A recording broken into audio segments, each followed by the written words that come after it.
Bien, gracias y paz de Dios nuestro Padre y de nuestro Señor Jesucristo a todos ustedes que están viendo un episodio más de este proyecto llamado Cristiano Consciente. El día de hoy vamos a tratar un término que es justicia social y vamos a desentrañar o vamos a descubrir, ¿cierto?, qué es lo que dice la Escritura acerca de este término.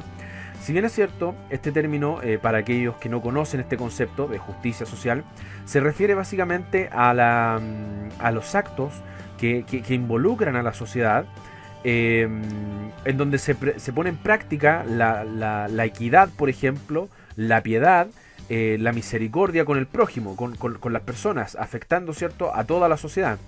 A eso se refiere justicia social, es decir, a equilibrar la balanza en la sociedad, ya sea socialmente, económicamente, políticamente, etcétera, etcétera.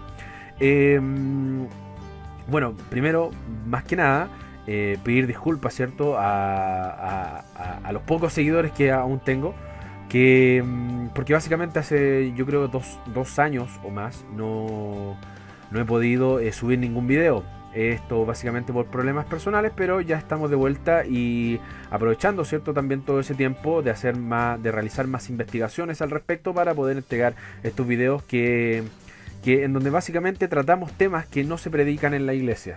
De hecho, justamente abriendo la nueva cuenta en Twitter, Cristiano Consciente, de este proyecto, justamente vamos a tratar este tema. Estos son temas que, por desgracia, tal como lo dije recién, no se tratan en las iglesias, a pesar de que son temas tremendamente profundos y tremendamente bíblicos.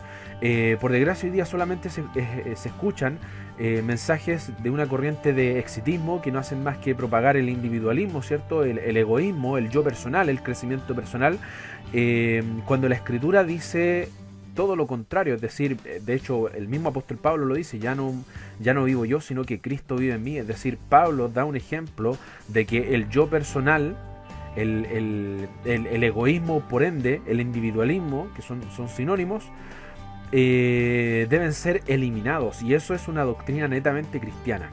Bien, para los que no están familiarizados con este concepto de justicia social, es un término que lamentablemente ha sido forjado por los partidos políticos de izquierda, por lo menos en Latinoamérica. No sé si en el resto del mundo, pero yo creo que sí. De hecho, vamos a descubrir, ¿cierto?, que este concepto de justicia social no tan solo abarca los valores que aparecen en la escritura, sino que, insisto, lamentablemente fue acuñado por los movimientos sociales del siglo XIX. Pero bueno, en fin, me estoy adelantando. Vamos a descubrir entonces de qué se trata este concepto y si realmente la escritura o la Biblia está en contra de todo este concepto que, insisto, lamentablemente ha sido tomado por los partidos políticos de izquierda. Primero vamos a ver entonces, para avanzar, qué es lo que sabemos acerca de la justicia. No de la justicia social, perdón. No de la justicia social, sino solamente del concepto justicia. ¿Qué es lo que nosotros como cristianos entendemos acerca de la justicia? Primero, bíblicamente, la idea de esto, ¿cierto?, es enseñar que justicia no se trata, dentro del espectro bíblico, por supuesto, no se trata solo de juzgar. Es decir, cuando yo hago un acto de justicia, o cuando la Biblia habla de justicia, no se trata solamente de un juicio, de un juez, ¿cierto?, juzgando a las personas, dándolas por inocentes o culpables, dependiendo del caso, ¿cierto? No se trata solamente de esa acción de juzgar, ¿no?, de ese acto de juicio. El término de justicia también no es solo venganza. Es decir, si alguien me hace daño, yo, por hacer justicia con mis propias manos, ¿cierto?, cometo un acto de venganza. No se trata solamente de eso, como lo harían los superhéroes, Superman, Batman, etcétera, etcétera. No se trata de un acto de venganza. Tampoco es en un 100% un acto de justificación. Es decir, tampoco se trata, cuando hablamos de justicia, acerca de la justicia que habla Pablo, por ejemplo, o que hablan los apóstoles o el Nuevo Testamento, acerca de la justicia que presenta el Mesías delante del Padre para justificarnos a nosotros mismos. Bien, no se trata solamente de esa justicia. El término justicia en la Biblia es mucho más amplio. Y para que podamos ya entrar de lleno en este tema, diremos que el término justicia viene del hebreo sedek o sedaja o sedaká, no sé cómo se pronuncia en realidad, si alguien me puede corregir, no tengo ningún problema con eso. Pero esos son los términos que en el transcrito, ¿cierto? Se pronuncia, se dice Sedek o Sedaká o Sedajá, no sé cómo se pronuncia ese segundo término correctamente. Ese es la palabra que para nosotros en español, ¿cierto? O para el resto del mundo se traduce como justicia. Sin embargo, debemos entender, ¿cierto? Que en hebreo, en el hebreo bíblico, cada palabra tiene un grupo de significados, es decir, por lo menos un grupo de 5 a 10 o 15 significados distintos. Bien, la palabra justicia dentro del hebreo, que es Sedek, ¿cierto? No tan solo significa justicia propiamente tal, juzgar o venganza o justificación, como ya lo hemos dicho, sino que también se traduce como piedad, es decir, un acto de caridad con el prójimo. Bien, lo mismo, eso es también un sinónimo, o se puede traducir en algunos casos, dependiendo del contexto, por supuesto, como equidad, es decir, equilibrar la balanza, ¿ya? La balanza en este caso social. Todos estos son conceptos que concepto piedad, el concepto de equidad son conceptos que se aplican en la sociedad. En pocas palabras, el término Sedek o Sedaka es hacer lo justo, no solo lo correcto, sino más bien lo justo con los demás.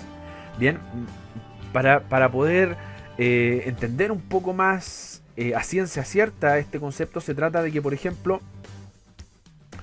yo como cristiano, supongamos que a mí Dios me tiene bendecido en este momento materialmente.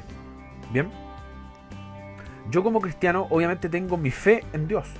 Sé que como Job, ¿cierto? Que así como hoy día estoy bendecido, mañana no lo puedo estar, mañana puedo estar probado, así de simple. Dios lo dio, Dios lo quitó, dijo Job, y alabado sea el Señor y punto. Entonces, si en este momento, por ejemplo, yo gozo de una, no digamos abundancia, pero sí de una cierta cantidad de prosperidad que me permite vivir decentemente, como lo dijo David, no me des mucho, ¿cierto? Para que no me olvide de ti, ni me des tampoco para que blasfeme tu nombre, sino que de una cantidad media que me permite a mí vivir decentemente. Entonces, yo voy al supermercado, o al mercado, ¿cierto? Y compro un aceite, por ejemplo, para cocinar, de una buena marca. 1 kilo de azúcar, sal, cosas de buena marca.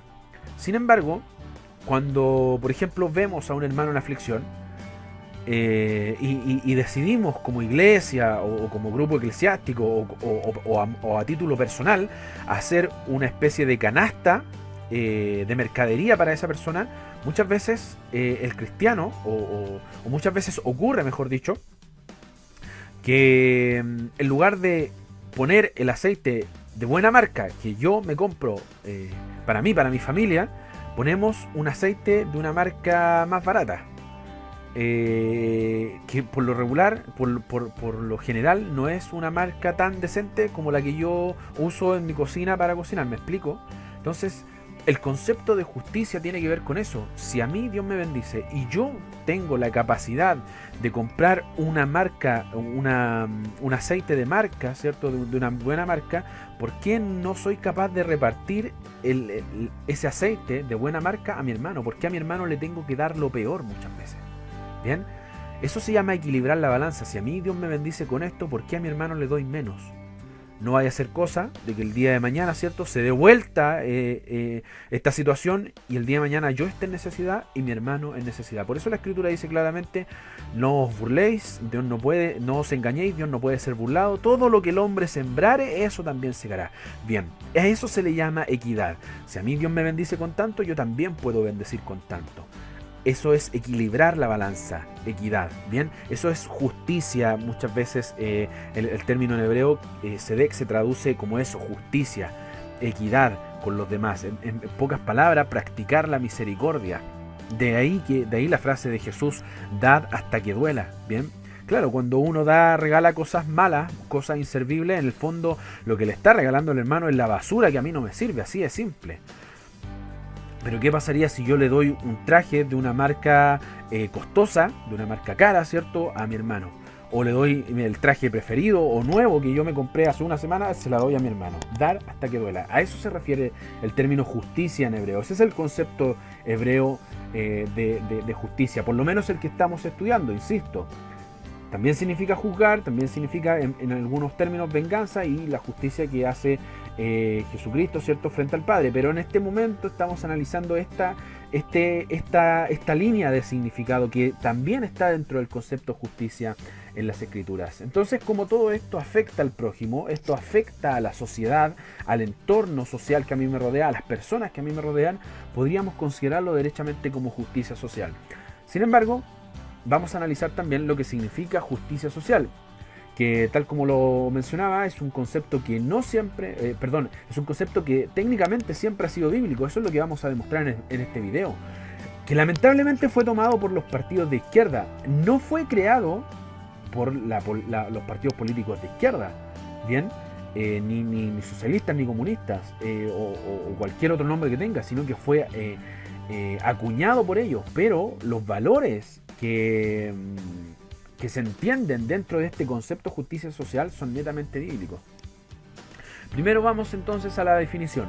Usted puede buscarlo en cualquier libro, en cualquier enciclopedia, en cualquier diccionario, pero en este momento voy a utilizar una definición generalizada, que es la que aparece en Wikipedia, para que todos tengan una idea general, para que todos podamos leer exactamente lo mismo.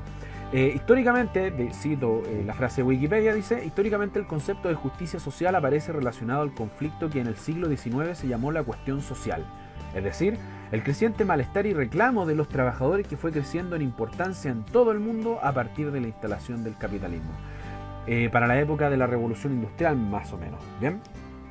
Allí las personas que tenían empresas eran muy millonarias y mantenían con sueldos miserables a los trabajadores. De ahí que nace, de esa impotencia, ¿cierto?, nacen los partidos políticos de izquierda, ¿bien?, a partir de los trabajadores,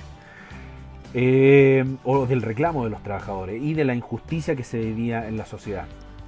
La expresión justicia social fue acuñada por un sacerdote jesuita italiano, Luigi Tapirelli, lamentablemente, y se acuñó en el libro que él escribió, ¿cierto?, llamado Ensayo teórico del derecho natural apoyado en los hechos. Ahí aparece por primera vez entonces este concepto de justicia social. Sin embargo, tal como lo mencionábamos, la justicia social busca una equidad, busca equilibrar la balanza, de ahí viene el término justicia, ¿cierto?, en la sociedad. Por lo tanto, las soluciones que busca son las siguientes. Primero, busca la igualdad social. Segundo, la igualdad de oportunidades, es decir, que a mí como una persona de bajos recursos, ¿cierto?, tenga el mismo acceso a la educación que una persona que tiene que es más pudiente, que tiene dinero, que es millonaria. Es decir, que por lo menos en cuanto a salud, en cuanto a la oportunidad de trabajo, ¿cierto?, o en cuanto a la educación, ¿cierto?, no se eduque al pobre para ser pobre y al hijo del rico para ser dueño de los más pobres. No, sino que ambos reciban la misma educación. A ese tipo de igualdad de oportunidades en cuanto a la educación, lo mismo sucede en cuanto a la salud, y lo mismo sucede en cuanto a lo social, en cuanto al trabajo, etcétera, etcétera. Igualdad de oportunidades.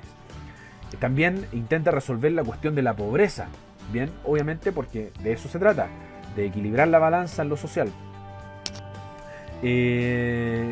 Lo otro que busca la justicia social es la distribución de la renta, es decir, la distribución equitativa de las riquezas, bien, sobre todo a nivel de Estado, sobre todo a nivel de país. Y también vela por los derechos de los trabajadores, ya que básicamente fueron los trabajadores los que comenzaron a acuñar este término, o la gente que defendía a los trabajadores, ¿cierto?, los que acuñaron este término, que se llama justicia social. Por lo tanto, estos 5 conceptos son los que busca este término llamado justicia social: igualdad social, igualdad de oportunidades, la cuestión de la pobreza, la distribución de la renta y los derechos de los trabajadores. Bien, entonces la pregunta que nos corresponde a nosotros como cristianos es: ¿qué dice la Biblia acerca de esto? Y vamos a dar hoy día una muestra. Insisto, vamos a tocar algunos versículos. ¿Por qué? Porque estos conceptos que reclama la justicia social son conceptos que aparecen en la Biblia desde el Antiguo Testamento hasta el Nuevo Testamento. Bien, hoy día solamente voy a dar una muestra, y sí, la respuesta es sí, es decir, la Biblia habla acerca de la justicia social, defiende los derechos de las personas, defiende los derechos de los trabajadores en este caso, habla de la repartición de riquezas, sí, todo eso son acciones y conceptos que aparecen en la Biblia, son conceptos valóricos. Que no se prediquen hoy en día, ese no es mi problema, pero sí aparecen en las Escrituras. Bien, entonces vamos a ver cómo en el Antiguo Testamento y en el Nuevo aparecen constantemente estas ideas. Primero, veamos, por ejemplo, qué dice la Escritura, en este caso el Nuevo Testamento, acerca de la igualdad social, es decir, que no se discrimine al pobre por ser pobre, ni se tenga en beneficio al rico por ser rico. Bien, eso se llama igualdad social. Por lo menos en un concepto bien básico, ¿bien? Miren lo que dice en la carta de Santiago, capítulo 2, del versículo 1 al 9, que paréntesis es una de mis cartas favoritas y que por desgracia es la que menos se lee en las iglesias. Hermanos míos, no hagáis acepción de personas en la fe mediante Jesús el Mesías, nuestro Señor de la Gloria. Paréntesis. La versión que voy a utilizar aquí no es Reina Valera 1960, es la segunda edición de una Biblia que se llama la Biblia Textual, bien, que es una traducción más literal, un poco más exacta que la Reina Valera. Bien, si la pueden buscar en internet, si alguien tiene acceso a esa Biblia, se la recomiendo mucho. Insisto, es un poco más exacta, no es la mejor traducción, pero es un poco más exacta, bien. Entonces dice, según la versión, la segunda edición de la Biblia Textual, la carta de Santiago capítulo 2 del versículo 9 dice lo siguiente: hermanos míos, no hagáis acepción de personas en la fe de Jesús el Mesías, nuestro Señor de la Gloria.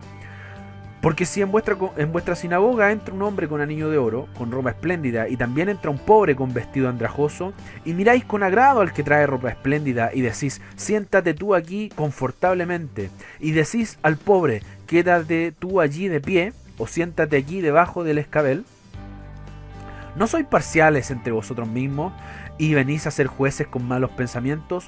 Oíd esto, hermanos míos, amados. ¿No os escogió Dios a los pobres según el mundo, para que sean ricos en fe y herederos del reino que prometió a los que le aman? Pero vosotros habéis afrentado al pobre. ¿No os oprimen los ricos y ellos mismos os arrastran a los tribunales? ¿No son ellos mismos los que blasfeman el precioso nombre que fue invocado sobre nosotros? Si en verdad cumplís la ley según la Escritura, amarás a tu prójimo como a ti mismo, bien hacéis. Pero si hacéis acepción de personas, cometéis pecados y sois convictos por la ley como transgresores. Así de simple, hermano. Fíjate que la carta de Santiago, insisto, es una carta que tiene un rasgo social muy profundo, y justamente aquí da evidencia de varias cosas. Primero dice, hermanos, no hagáis acepción de personas. ¿Qué es lo que es una acepción? Con A, no con E, bien, con A. No es una excepción de personas o excepción de personas, no sé cómo se pronuncia, sino que una acepción. ¿Qué es lo que es una acepción? Es un tipo de discriminación en donde, por ejemplo, si yo estoy frente a un grupo de 100 personas, yo selecciono a una de ellas para beneficiarla. De las 100 personas, yo escojo a una para beneficiarla. Eso es una acepción de personas. Excepción de personas es distinto. Yo, por ejemplo, nuevamente, frente a un grupo de 100 personas, elijo a 99 y dejo fuera a una. Eso es una excepción de personas. Pero una acepción es escoger a alguien para beneficiarlo, ¿bien? No debemos hacer nosotros, lo primero que dice el apóstol Santiago, o el apóstol Jacobo, lo primero que dice, que nosotros no debemos hacer una discriminación en beneficio de alguien que en este caso tenga plata, tenga dinero, ¿bien? Es decir, porque viene una persona, entra a nuestra congregación y se baja de un Mercedes-Benz y viene con guardaespaldas, qué sé yo. Yo como cristiano no debo beneficiarlo a él o tener más miramiento con él que si el día de mañana llega un pobre, ¿cierto? Una persona con ropa andrajosa, ¿cierto? O mal vestido. O hasta hediondo incluso, no sé. La Escritura dice que yo debo tratarlos a los dos como igual, es decir, con el amor y el respeto que se merecen, porque técnicamente ambos son hijos de Dios. Y por otra parte, aquí indirectamente hay un llamado justamente a la iglesia con respecto al tema social, porque dice la escritura que pregunta aquí Jacobo, Santiago, dice, ¿no son los ricos los que oprimen a los pobres y ellos mismos los arrastran a los tribunales? Es decir, ¿acaso no son los ricos los que oprimen, ya sea en fuerza de trabajo o en la sociedad? ¿No son ellos los que los oprimen y que más encima ellos mismos los arrastran a las cárceles? Es decir, da cuenta de un nivel de injusticia que se vivía en la sociedad solo por el hecho de que los ricos tenían más poder y por ende técnicamente que venía del dinero que ellos tenían. Santiago da cuenta de eso, da cuenta diciendo que en ese tiempo pasaba exactamente lo mismo que hoy, es decir, que por el hecho de tener dinero tengo acceso a una mejor educación, acceso a una mejor salud y si el día de mañana se te ocurre, qué sé yo, pararte en contra mía, yo te puedo meter a la cárcel. ¿Por qué? Porque tengo dinero y tengo plata. Es exactamente lo mismo que hacen los narcotraficantes hoy día, la gente multimillonaria, contra los pobres. Así de simple. ¿Bien? Entonces, y el versículo 5 también llama la atención diciendo, no se escogió Dios a los pobres según el mundo para que sean ricos en fe y herederos del reino que prometió a los que le aman. Esa es una indirecta o desde el mensaje de ahora eso es un ¿cómo se llama? Un mensaje que va directamente en contra del mensaje de la prosperidad. Como paréntesis solamente lo estoy mencionando porque aquí dice que Dios escogió a los pobres del mundo para que sean ricos en dinero. No, dice ricos en fe y herederos del reino que prometió, no de este mundo, no de este reino. Así que eso va directamente en contra del mensaje de la prosperidad. Pero en fin, el tema es que respecto de la igualdad social, justamente la escritura ya menciona esto en el Nuevo Testamento. Insisto, esto es solo una muestra, es solo un pasaje bíblico, hay muchos más que hablan de esto. La misma escritura dice que Dios no hace acepción de personas, Dios no hace selección de personas, ¿bien? Y también Jesús dijo, sed misericordiosos como vuestro Padre en los cielos es misericordioso. Es decir, a nosotros también nos llama a tener misericordia. No tan solo, insisto, tratar bien al rico porque tiene dinero, sino también tratar bien al pobre. La Escritura sí habla de eso. Segundo concepto, igualdad de oportunidades. Primero, la Escritura sí habla de igualdad de oportunidades, primeramente para salvación. Obviamente voy a citar el versículo más famoso del evangelismo que muchos citan, muchos predicadores citan. Dice Juan 3:16, me refiero a este versículo, Juan 3:16, porque de tal manera amó Dios al mundo. No dice amó a unos pocos, no dice amó a unos cuantos, dice amó Dios al mundo, que dio a su Hijo unigénito para que todo aquel que en él cree, bien, no se pierda.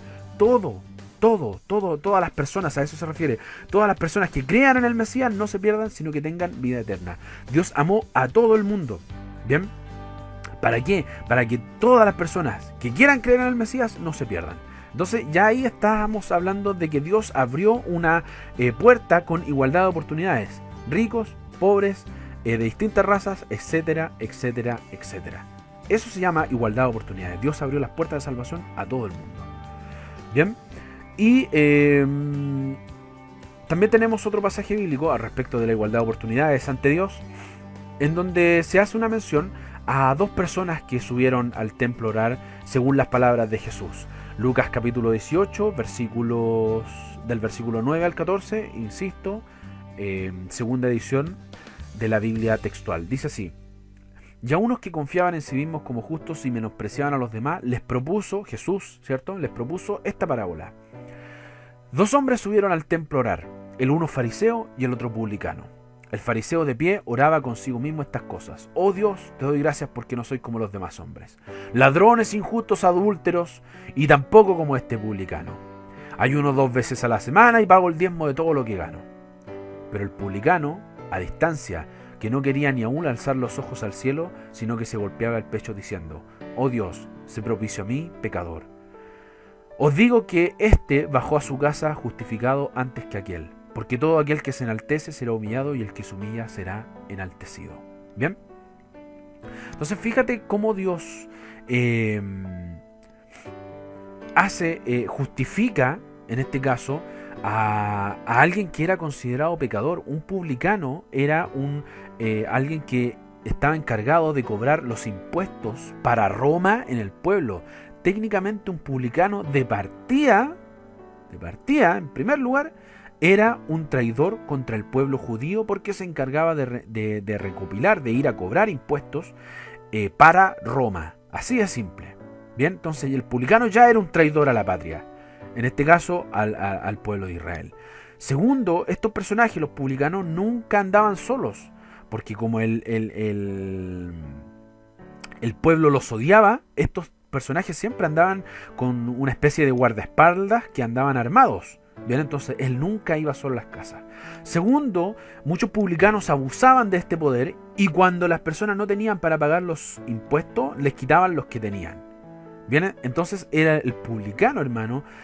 Habían 4 tipos de pecadores que eran considerados técnicamente imperdonables para el pueblo de Israel. Y uno de esos pecadores era el publicano. Si mal no recuerdo, otros eran los apostadores, los adúlteros, y no me acuerdo cuál otro. El tercer pecador era aquel personaje que cuando terminaba la cosecha iba a ese campo y recogía lo poco que quedaba y se lo quedaba para él o para venderlo. ¿Bien? ¿Por qué ese personaje era considerado una rata dentro del ¿cómo se llama? Del pueblo judío? Así, técnicamente era considerado una rata, es decir, alguien que no tiene escrúpulos. Porque cuando la gente hacía la cosecha y el resto y dejaban restos en el plantío, ¿cierto? Restos de trigo, restos de tomate, de papa, etcétera, de lo que fuera. Ese resto Dios dijo y determinó que fuera para los pobres. Ese resto Dios le dijo a las personas: no se devuelvan a buscar ese rastrojo, ese resto de papas, de tomate o de lo que sea que fuera que estuvieran sembrando.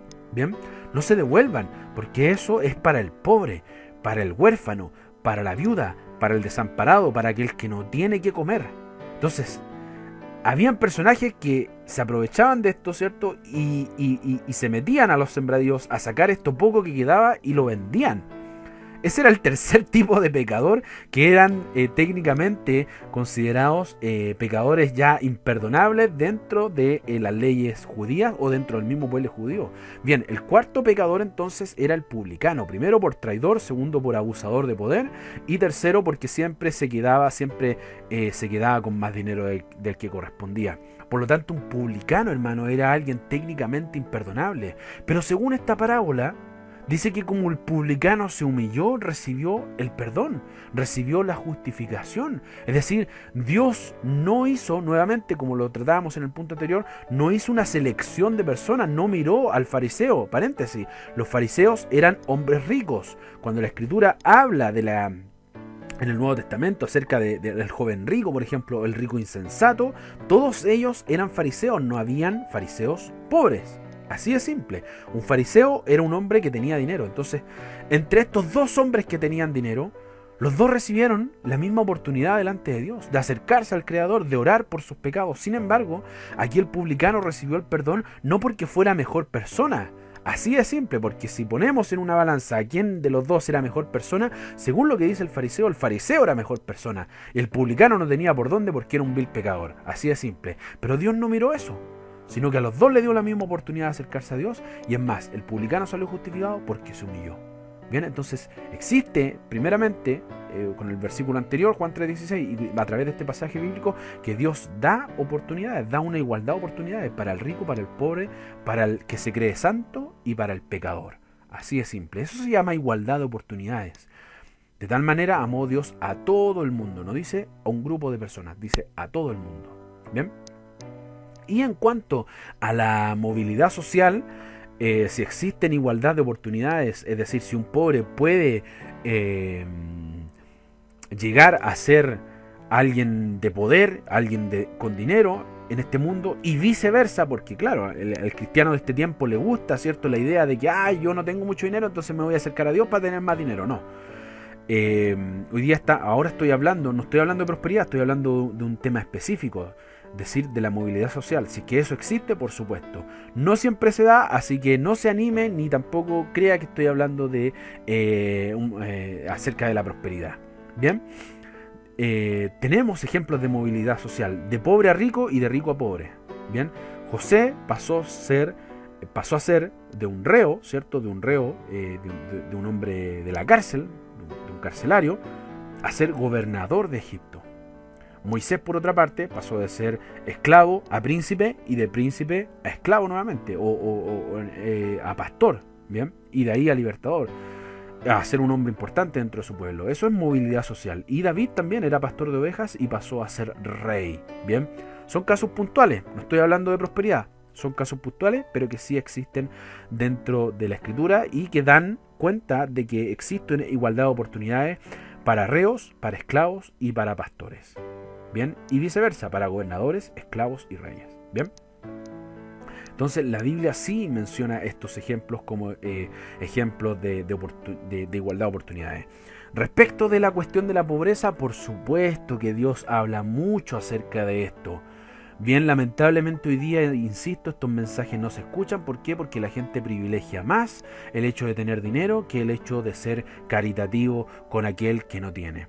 Bien, la cuestión de la pobreza es un tema que se trata en la Biblia, se trata en las Escrituras. Dios mismo hace misericordia con los pobres, como dice aquí la presentación, y desamparados. Dios sí lo menciona, Dios hace ese tipo de misericordia, pero también da la responsabilidad a estos hombres. Es decir, por eso dijo Jesús, sed misericordiosos como vuestro Padre también es misericordioso. Es decir, no tan solo el hombre debe preocuparse por su prójimo, sino que también Dios se preocupa por sus hijos.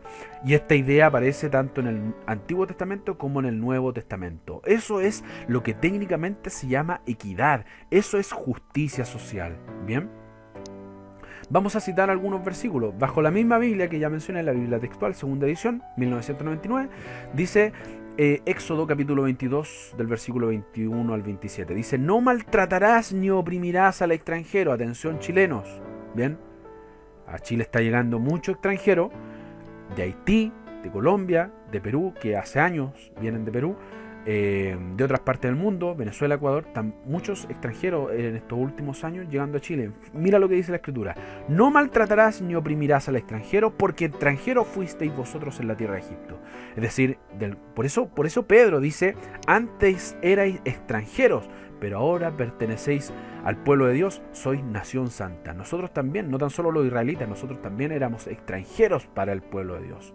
Bien, no afligiréis a la viuda o al huérfano. En ese tiempo, las viudas, los huérfanos no existían orfanatos.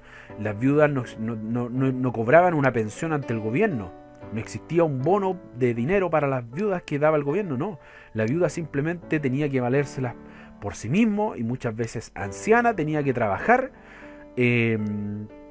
para poder subsistir. Por eso Dios dice, no afligiréis a la viuda. Las viudas muchas veces eran mujeres pobres, porque apenas les alcanzaban las fuerzas para trabajar. Bien, lo mismo los huérfanos. No tenían quien los alimentara.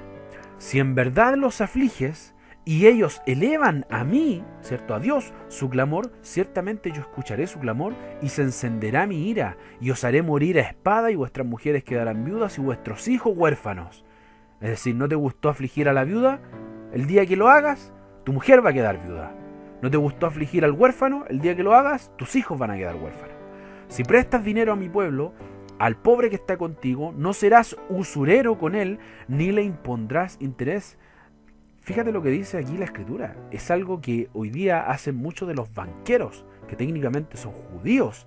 Y mira lo que dicen, no sean usureros. ¿Cuántas veces honramos, ¿cierto? Se honran en las iglesias a los hermanos que les ha ido bien, que hoy día son empresarios, pero que muchas veces son empresarios y tienen éxito porque el cobro que hacen del precio de lo que venden es simplemente una usura, un descaro, una sinvergüenzura. Así de simple. Aquí la Biblia dice, no seas usurero. Es decir, si obviamente tiene que haber una ganancia. Si vendes, no sé qué sé yo, este lápiz en 10 pesos, en 100 pesos, no vas a cobrar 10.000 pesos por ese lápiz, no. Cobra lo correcto. Si quieres el doble de ganancia, listo, ahí tenéis, cobra 200 pesos, pero no 10.000, 20.000 pesos. Eso es usura. No serás usurero con el pobre, menos con el pobre, hermano, ni le impondrás interés.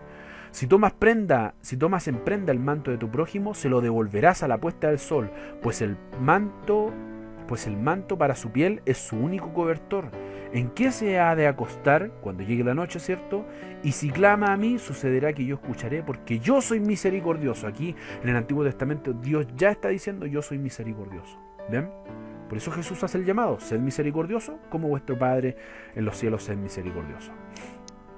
También en la ley de Moisés dice, Deuteronomio, capítulo 10, del versículo 17 al 19, dice lo siguiente: porque Yahvé vuestro Padre es Dios, Dios es Dios de dioses y Señor de señores, Dios grande, poderoso y terrible, que no hace acepción de personas. Lo mismo que decía la carta de Santiago: no hace selección de personas para beneficiar a unos y a otros no lo hace. Bien, Dios no hace selección de personas ni admite soborno, es decir, nadie puede llegar a Dios para decirle: oye, ¿sabéis qué, Dios? Mira, yo tengo plata, tengo dinero, ¿cierto? El otro día, qué sé yo, cometí adulterio, pero mira, yo dono 2 millones de pesos a la iglesia para que hagan un púlpito nuevo y con eso nos arreglamos, con eso estamos listos, ¿cierto? No, Dios no admite sobornos. Por más grande que sea el diezmo, por más grande que sea la ofrenda, Dios no admite soborno. Así de simple. Que hace justicia al huérfano, es decir, que hace misericordia al huérfano, bien, y a la viuda, y ama al extranjero dándole pan y vestido. Amaréis pues al extranjero, porque extranjeros fuisteis vosotros en la tierra de Egipto. Me parece que el mensaje es claro ahí. Dios es misericordioso con el pobre, con la viuda, con el huérfano, con el extranjero, etcétera, etcétera. Dice el salmista David, capítulo 37 del versículo 21 al 28: el malvado, es decir, el hombre que es malo, toma prestado y no paga, pero el justo tiene misericordia y da. Bien, es decir, Jesús nos hace este mismo llamado: dad hasta que duela. Así de simple. Porque sus benditos heredarán la tierra y los por él malditos serán cortados. Por Yahvé son afirmados los pasos del hombre, aquel en cuyo camino él se complace. Aunque caiga no quedará postrado, porque Yahvé sostiene su mano. Joven fui y he envejecido, y no he visto justo desamparado. Justo, insisto, el que hace misericordia. Bien, no he visto justo desamparado, ni su descendencia que mendigue pan. En todo tiempo tiene misericordia y presta, y su linaje es para bendición. Eso hace el justo. En todo tiempo tiene misericordia y presta, y su linaje es para bendición. No para ser egoísta, no para ser usurero, no para ser un buen empresario, no para ser un negociante, no para ser un oprimidor de los trabajadores, sino que en todo tiempo tiene misericordia y presta, y su linaje es para bendición. Bien, no para opresión. Apártate del mal y pon en práctica el bien, y tendrás morada para siempre. Porque Yahvé ama la causa justa, es decir, la causa misericordiosa, y no desampara a sus piadosos, es decir, a los que practican la piedad, a los que practican la caridad, a los que practican la misericordia.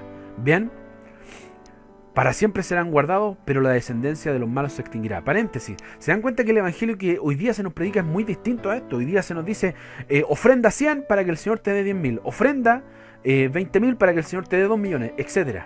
Pero aquí la Escritura dice que si yo soy piadoso, obviamente con mi prójimo, en darle a aquel que no tiene, solamente allí Dios no me desamparará, siempre me guardará. ¿Me explico? ¿Te das cuenta que no habla de ofrenda, no habla de enriquecer a aquel que ya es rico, no habla de enriquecer a aquel que se supone que debe ministrar a Dios, por amor a la causa también, sino que habla de aquel de poner en práctica la misericordia con aquel que no tiene? Allí Dios te va a bendecir. Y tampoco, como paréntesis, ¿cierto?, tampoco debemos dar, como dice Pablo, dar esperando recibir algo, sino que dar por amor. Porque aunque donare todos mis bienes, dice Pablo, no dice que no debo donar todos mis bienes, dice que aunque donara todos los bienes, pero lo hago por mandato y no por amor, de nada sirve. Entonces hay que hacerlo por amor. Bien, en el Evangelio de Lucas, según Lucas, ¿cierto?, capítulo 3, versículo 8 al 13, dice lo siguiente: haced pues frutos dignos del arrepentimiento, y no comencéis a decir a vosotros mismos: a Abraham tenemos por padre, porque yo os digo que puede levantar hijos a Abraham de estas piedras. Bien, este es Juan el Bautista el que está hablando. Le está hablando a los fariseos: hacer frutos dignos de arrepentimiento. Bien, ¿por qué? Porque ahora mismo el hacha está puesta a la raíz de los árboles. Todo árbol que no da buen fruto es cortado y echado al fuego. El mensaje es simple: hagan frutos dignos de arrepentimiento. Entonces las multitudes le preguntaban diciendo: ¿qué entonces debemos hacer? ¿Cuáles son los frutos dignos de arrepentimiento que debemos hacer? Muy sencillo: el que tiene 2 túnicas, dé al que no tiene. El que tiene comida, haga lo mismo. Y unos publicanos fueron también para ser bautizados y le dijeron, maestro, ¿qué dices que hagamos? Entonces él les dijo, no cobréis más de lo que os ha sido mandado. Se da cuenta que en ningún momento vemos a Juan el Bautista, como lo muestran en algunas películas que dan en Semana Santa, en ningún momento se muestra a Juan el Bautista diciendo, arrepiéntanse pecadores, si no todos se van al infierno. No, el mensaje de Juan es claro, el que tiene 2 túnicas, regala al que no tiene, po. Es decir, haga justicia, haga equidad, equilibre la balanza. Si a usted el Señor lo bendijo con un buen traje, bendiga a usted con otro buen traje. ¿Me explico? El que tiene comida, haga lo mismo. Y a los publicanos, que no cobren más, ¿bien? De lo que se ha sido mandado. Lo que hablábamos, referente a lo que hablábamos delante, acerca de los publicanos, que eran gente que abusaba de su poder y cobraban de más. Mateo capítulo 23, versículo 23 dice, «Ay vosotros, escribas y fariseos hipócritas, que diezmáis la menta, el eneldo y el comino, pero dejáis lo más importante de la ley». Fíjate, lo más importante de la ley, la justicia, es decir, la justicia social. ¿Por qué digo esto? Porque mira lo que dice aquí, la misericordia y la fe. Esto era necesario, o sea, está bien que diezmes, pero sin dejar de hacer aquello, es decir, sin dejar de hacer justicia, sin dejar de hacer misericordia. Bien, entonces, por eso les decía, esto es muy contrario al evangelio que hoy día se ve. Hoy día se ve, hermanos, qué sé yo, diezmando, ofrendando un cierto dineral, como diciendo, aquí vengo a invertir a la bolsa de valores, por lo tanto yo espero recibir de Dios la ganancia que corresponde. Y mucha gente cae en ese juego, cae en ese engaño, creyendo que porque ofrendan mucho, porque diezman, o por el simple hecho de ofrendar, Dios ya lo tiene que bendecir. Y la Escritura no dice así. O sea, si tenéis que ofrendar, ofrenda. Si queréis diezmar, diezman. No hay problema con eso. Si quieres hacerlo, por supuesto, insisto, voluntario, no obligatorio. ¿Bien? Pero la justicia, es decir, lo que hemos hablado de justicia hasta el momento, la misericordia y la fe también es importante. Y es lo que hoy día la iglesia poco hace, poco practica. Practican una fe errada, una fe inmisericordia, una fe errática. No sé cómo decirlo, una fe egoísta, una fe individualista. Yo le doy al Señor, pero solo le doy para recibir un 10% más de ganancia. No, hermano. La justicia y la misericordia también son parte de esto y son igual de importantes. Si usted no lo practica, tal como dijo Juan el Bautista, frutos dignos de arrepentimiento. Lea las parábolas de Jesús. ¿Qué pasa con aquel pámpano que no lleva fruto? Con aquel árbol que no lleva fruto. Vea qué pasa. Vea usted qué pasa. ¿Bien? Entonces, otro término del concepto justicia social es la distribución de la renta, es decir, de las riquezas. Y esto, para muchos, yo sé que es hablar netamente de comunismo, para muchos cristianos. Sin embargo, es una actitud, o mejor dicho, una acción cristiana que los apóstoles mismos pusieron en práctica en la iglesia primitiva. Dice que en la iglesia primitiva, Hechos capítulo 2, del versículo 42 al 46, dice lo siguiente: estaban todos dedicados constantemente a la doctrina de los apóstoles, es decir, la iglesia primitiva era adoctrinada por los apóstoles, era enseñada por los apóstoles, y estaban todos dedicados, no tan solo con palabras, sino con sus hechos, estaban dedicados a la doctrina de los apóstoles. Lo que los apóstoles decían, ellos hacían. Bien, a la comunión, al partimiento del pan y a las oraciones. Y sobrevenía temor a toda alma, y muchos prodigios y señales milagrosas se hacían por medio de los apóstoles. Y todos los que creían estaban juntos, y tenían todas las cosas en común, y vendían sus propiedades y las posesiones, y las distribuían a todos según la necesidad de cada cual. ¿Te das cuenta?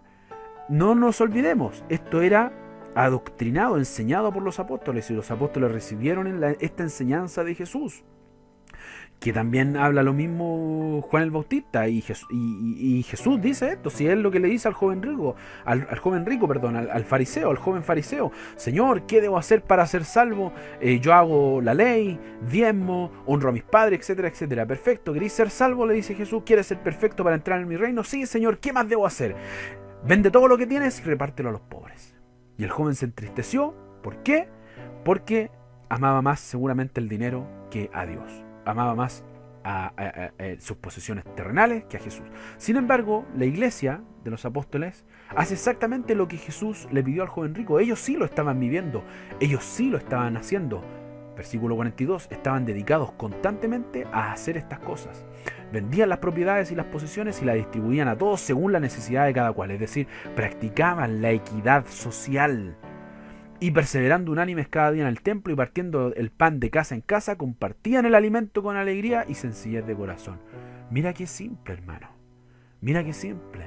En ningún momento dice que iban al templo, qué sé yo, a escuchar palabras y el predicador decía, ofrenda 100 para que el Señor te dé 200. No, ellos compartían el pan en sus casas y lo hacían con alegría, lo hacían con sencillez de corazón, es decir, no esperaban nada a cambio por lo que hacían. Bien, qué distinto a lo que se ve hoy en día. Y por último, el derecho a los trabajadores. Yo, además del punto anterior, es acerca de la repartición de la riqueza, yo creo que el derecho a los trabajadores, es otro de los más polémicos puntos de los que sí habla la Escritura. Insisto, lamentablemente estos valores los han tomado los partidos de izquierda, pero la Escritura sí habla acerca del derecho a los trabajadores. Mira lo que dice mi carta favorita, la carta de Santiago, dice lo siguiente. Santiago capítulo 5 del versículo 1 al 6. Vamos ahora, ricos, lloren y aúllen por las miserias que están por venir sobre vosotros. Vuestra riqueza se ha podrido y vuestras ropas están comidas de polilla. Paréntesis, cuando habla de ricos, habla de saduceos y fariseos. Así de simple. Vuestro oro y vuestra plata se ha enmohecido y vuestro moho testificará contra vosotros y consumirá vuestras carnes como fuego. Habéis atesorado para los días del fin. He aquí clama el jornal retenido por vosotros de los obreros que segaron vuestras tierras, y el clamor de los segadores ha llegado a oídos del Señor de los ejércitos. Se dan cuenta que aquí Santiago replica lo que aparece en la ley, en la Torá, respecto de los mandamientos de Jesucristo. Aquí Santiago lo replica. Es decir, aquí Santiago está dando testimonio de que ellos habían hecho lo que Dios les dijo que no hicieran, es decir, oprimir al trabajador, al jornal, al obrero. Bien, ¿cuántos hermanos que hoy día son empresarios tienen a otros hermanos, a gente a su cargo, y son unos verdaderos miserables? ¿Cuántas veces no les retienen el sueldo? ¿Cuántas veces le pagan menos de lo que les deberían pagar? ¿Cuántas veces le pagan menos de lo que le prometieron pagarle? Muchas veces los tienen con sueldos miserables, sobre todo aquí en Chile, sobre todo aquí en Latinoamérica. Bien, eso es un reclamo que Dios hace, y lo hace en el Nuevo Testamento. Bien, he aquí clama el jornal retenido por vosotros de los obreros que segaron vuestras tierras, y el clamor de los segadores ha llegado a oídos del Señor de los ejércitos. Habéis vivido en deleites en la tierra y habéis sido disolutos, es decir, viviste sin que nadie te dijera nada, viviste deleites en la tierra sin que nadie te dijera nada. Habéis engordado vuestros corazones como el día del degüello, habéis condenado y dado muerte al justo sin que os hiciera resistencia. Imagínate, no tan solo no le pagaban a los obreros, sino que además condenaban al justo y le daban muerte. Bien, es decir, a la persona que hacía lo correcto lo mataban. Esto en los días de los apóstoles. Santiago, el apóstol Jacobo, está haciendo este reclamo. No estamos hablando del Antiguo Testamento, no estamos hablando del Israel del Antiguo Testamento. Dice aquí claramente, habéis condenado y dado muerte al justo sin que os hiciera resistencia. Entonces te está hablando, aquí Santiago habla de un reclamo social a favor de los justos y a favor de los obreros. Este es un reclamo. Esto, para si alguien te dice que hoy en día la Biblia no tiene que ver con la política de este mundo, sí tiene que ver. Lamentablemente los partidos de izquierda tomaron estos valores, pero estos valores siempre han sido bíblicos. Hoy día hago un llamado a que el cristiano, no los partidos de izquierda, sino el cristiano retome estos valores, que no son predicados en las iglesias. Bueno, ese no es tu problema, no es mi problema, es el problema del que predica, o mejor dicho, de aquel que conociendo esto no lo predica. Bien, él tiene ese problema, pero usted, yo, que estamos escuchando esto, que estamos abriendo los ojos a la Escritura, mira cómo Dios hace un reclamo social a través del apóstol Santiago acerca de los trabajadores, de los derechos de los trabajadores. Bien, entonces, me parece que eso es todo. Ah, perfecto. Y como contrapartida, no es todo, solamente nos queda, entre comillas, como contrapartida.